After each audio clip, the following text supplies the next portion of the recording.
پسرتون آمریکان؟ آره خب رفته درس بخونه، ادامه تحصیل بده دیگه، بالاخره حق انتخاب دارن بچه‌ها. تا فوق لیسانسشون رو اینجا بودن، خودش و همسرش، و کارم کردن یه دوره. بعد رشته‌ای که می‌خواستن رو خیلی دنبال کردن، متاسفانه پیدا نکردن و تو ایران هم امکانش نداشتن. دلشون می‌خواست یه تجربه‌ای داشته باشن و برن برای ادامه تحصیل دیگه. به هر حال انتخاب فکر می‌کنم افراد مبتنی بر بالاخره تشخیص خودشون، لزوما تابع پدر مادرشون نیستن دیگه. اون الان 30 سالشه. بله. و اما یه چه دوره رشته‌ای میخونن میشه من بدونم؟ فضولی نیست. در واقع مدیریت سازمانی، یه همچین عنوانی، Organizational Leadership، راهبری سازمانی. بعد چند وقته بچه‌هاتون دستپخت شما رو نخوردن؟ تقریبا الان نزدیک 1 سال و نیم 2 سال میشه. شما توییترتون فیلتر نیست؟ شما این فیلترینگ ندارین؟ چون خیلی فعالین. چرا دیگه داریم، مثل بقیه. واقعا یعنی مثل بقیه دیگه. خیلی من شنیدم آقای ظریف فیلترینگ نداره مثلا توی وزارتون. نه فیلترینگ که همه فکر می‌کنم دارن. ولی شما خیلی فعالین اونجا. البته من سر کارم خیلی نمیرسم واقعا، و البته یه همکارانم هستن فعالن توی این حوزه ها، ولی یه موقعی هم بالاخره تو خونه شما جواب میدین، ریتوییت میکنین، ریپلای میکنین، یاد مثلا میپرسن چه کتابی خوندین دیگه، مثلا 10 و 11 شب به بعد دیگه 11 12 شب بیشتر اون موقع تو اون ساعت ها فعالیم. گاهی اوقاتم نصف شب میرم توییت میکنم، بعد میگن که خانم شما خواب نداری. یک لقبی شما دارین به نام خواهر مری.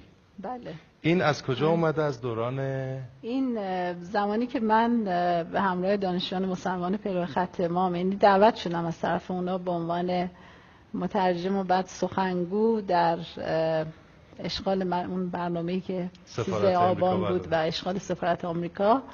اونجا در اولین مواجهه با یه خبرنگار، خب منم حدود 18 سالم بود، خیلی اصلا تجربه این کارا ما نداشتیم، دانشجو بودم و خبرنگار پرسید از من که خب اسم شما چیه؟ من هم فکر کردم که یه اسمی رو بگم که یه خورده راحت باشه، ارتباط گرفتن ساده تر باشه و قابل تلفظ باشه برای مخاطب. خبرنگار فکر کنم آمریکایی بود و گفتم که من مری هستم، یعنی مریم در واقع، که اون مری رو تلقی کردن و این لقب موند. و این موند و دیگه. بله اونجا تمام اون فعالیت‌های رسانه‌ای که دانشجوها داشتن بالاخره با همین عنوان منم حضور داشتم. و The beneficent, the merciful. The hostages are in our hands and we protect them strongly. And we are ready so that in the case of any military intervention, we will destroy them. The CIA had various agents as embassy personnel, to each of whom a cover was assigned, so that the true nature of his job would not be exposed. We cannot answer any questions about their security measures. The United States is an imperialist power, and it's one of the characteristics of an imperialist power to plant spy dens and spy networks all over a country to control all its major political, social, economical systems, and to control these systems for its own benefits. So they work for its own profits. They exploited our natural resources. They exploited our oil. But are you really saying that the people that you have taken prisoner, that you're holding in this building, are responsible for that in a way? No, we don't say that the people directly. The system, the United States imperialist system, is responsible for this. The hostages here, okay, they were just people handling the thing. We don't say that these hostages are innocent. No. They were the people through which these crimes, many of them, have been done. And yet, but they're still hostages, aren't they? I mean, they were diplomats and they're now hostages.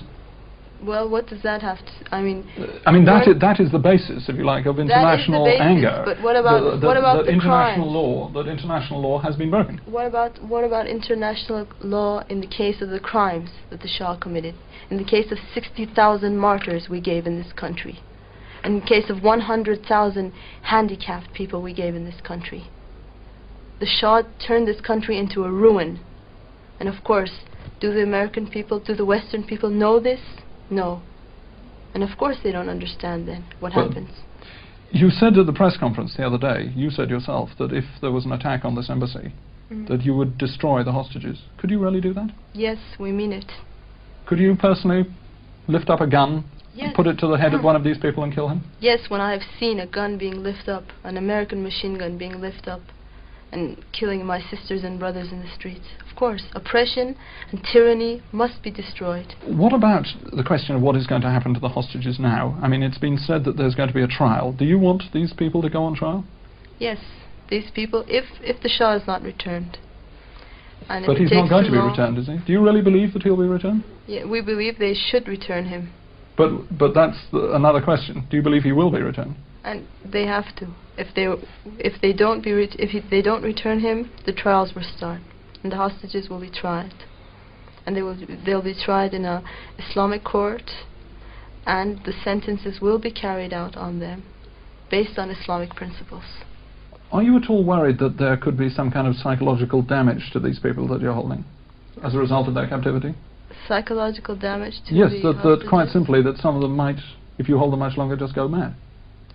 Why should they? I mean, in our prisons at the time of Savak, tens of thousands of our most brilliant youngsters were kept in the dungeons and tortured.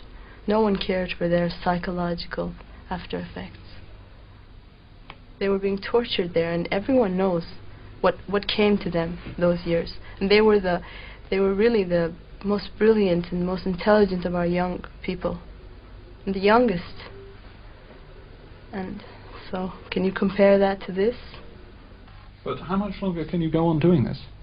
We are ready to go on until martyrdom, and we will struggle and fight. What does it until mean, we have- martyrdom? What does it mean? Martyrdom is a unique philosophy only for Islam, and it means that when man struggles in the way of his goals until the height of being killed in the way of his goals, in the way of God, that's martyrdom. And martyrs are alive in Islam. Martyrs do not die.